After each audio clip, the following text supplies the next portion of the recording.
Today we're showing you a 2020 John Deere 5045E tractor. It's a four-wheel drive open operator station tractor. Has 50 horsepower.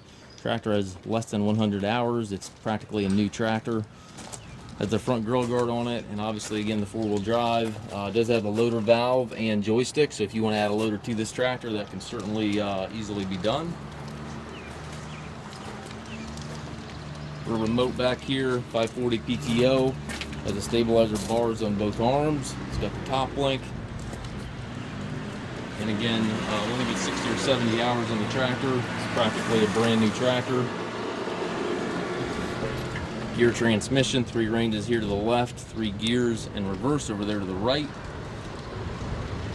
If you're looking for a nice tractor for raking hay, tedding hay, anything like that, certainly a nice fit. And again, also could take a loader. If you want to add a loader, you can certainly entertain that thought.